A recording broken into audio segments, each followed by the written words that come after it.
देखिए कल वाले वीडियो में मैंने आपको इलेक्ट्रॉनिक विन्यास भरने का क्रम बता दिया था, जो कि था अफबाउ के नियम से, जो 1s 2s 2p 3s 3p 4s और 3d। ये था 1 से लेके 30 तक के तत्वों के लिए।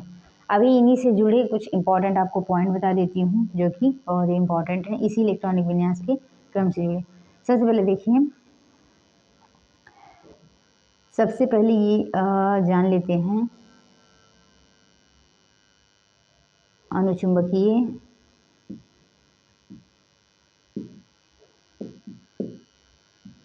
और प्रतिचुंबकीय। अनुचुंबकीय और प्रतिचुंबकीय। देखिए अनुचुंबकीय और प्रतिचुंबकीय दोनों के गुण इसी इलेक्ट्रॉनिक विन्यास में हैं। कैसे हैं? मैंने भी कल बताया था कि जो ऑर्बिटल होता है, एक ऑर्बिटल में आप 2 इलेक्ट्रॉन भर सकते हो, ठीक। अगर आप सिर्फ पहला इलेक्ट्रॉन भरते हो, सिर्फ सिंगल, यानी ये अभी अयुग्मित है, ठीक, ये अभी अयुग्मित है। और यदि आप इसमें 2 लगा देते हो तो ये युग्मित हो जाएगी, यानी इसका एक जोड़ा तैयार हो जाएगा। ये जब सिंगल रहता है तो अयुग्मित है, और जब ये जोड़ा बन जाएगा तो यानी कपल बन जाएगा तो ये युग्मित हो जाएगा। अभी ये देखिए, यदि किसी तत्व में एक भी अयुग्मित इलेक्ट्रॉन है, अंतिम, यानी जिस उपकोष में उसका अंतिम इलेक्ट्रॉन प्रवेश किया है, उस उपकोष के लिए यदि एक भी उसमें अयुग्मित इलेक्ट्रॉन है तो वह तत्व अनुचुंबकीय का गुण प्रदर्शित करेगा, यानी उसमें मैग्नेटिक थिंग्स होंगी, उसमें अट्रैक्शन होगा मैग्नेट के लिए।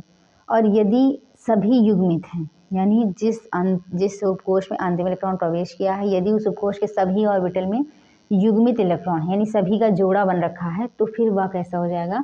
प्रतिचुंबकीय हो जाएगा, यानी मैग्नेट के लिए उसके अंदर किसी भी प्रकार की कोई हलचल नहीं होगा, ठीक है।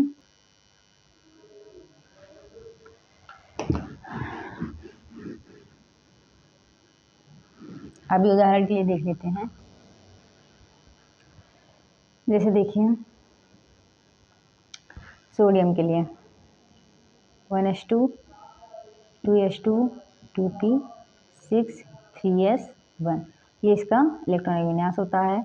परमाणु क्रमांक 11 होता है, 2 2 4 6 10 और 1 11। तो इसका अंतिम जो उपकोष है वो है 3s। s है तो यानी ऑर्बिटल की संख्या सिर्फ 1 होगी। कितने इलेक्ट्रॉन है? सिर्फ 1, वो भी सिंगल, यानी यहाँ पे अयुग्मित इलेक्ट्रॉन है। तो इसका मतलब जो सोडियम होगा आद्य अवस्था में, यानी जब इस पर कोई चार्ज नहीं है, तो यहाँ पे कैसा हो जाएगा? अनुचुंबकीय हो जाएगा, ठीक है। अभी इसी को थोड़ा सा चेंज कर देते हैं।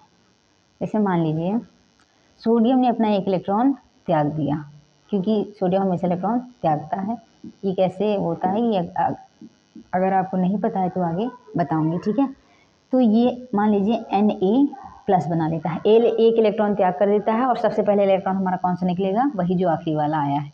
तो ये 1 इलेक्ट्रॉन त्याग कर देता है, तो इस पर Na का प्लस पे, मतलब Na पे प्लस का चार्ज आता है, +1। अभी देखिए जब ये 1 इलेक्ट्रॉन त्याग कर देगा तो यानी ये 3s1 हो जाएगा, और यहाँ इलेक्ट्रॉनों की संख्या कितनी हो जाएगी? 10। क्यों? क्योंकि इसने 1 इलेक्ट्रॉन त्याग कर दिया। अभी इसका अंतिम क्या हो गया? 2p6, और p में कितने ऑर्बिटल होते हैं? 3। यहाँ कितने इलेक्ट्रॉन हैं? 6, 1 2 3 4 5 और 6। इसमें अभी एक भी अयुग्मित इलेक्ट्रॉन नहीं है, यानी एक भी सिंगल इलेक्ट्रॉन नहीं है, सभी क्या हैं? युग्मित हैं, जोड़े में हैं। जब जोड़े में सभी इलेक्ट्रॉन हो जाएंगे और एक भी अयुग्मित नहीं होगा तो वो कैसा हो जाएगा? प्रतिचुंबकीय। यानी सिर्फ यदि सोडियम आद्य अवस्था में रहेगा, जब इसके पास 3s1 होता है, तब वह अनुचुंबकीय हो जाता है, लेकिन जब वो आयन की अवस्था में आ जाता है तो वह प्रतिचुंबकीय हो जाता है, ठीक है। सेम ऐसे ही किसी और भी तत्व का ले लेते हैं।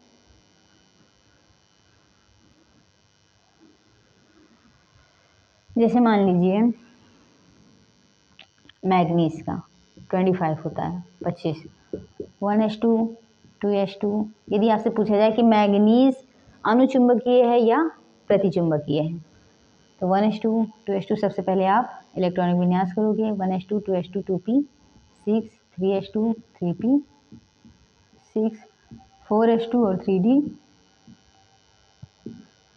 5 2 2 4 6 10 2 12 6 18 2 20 5 25।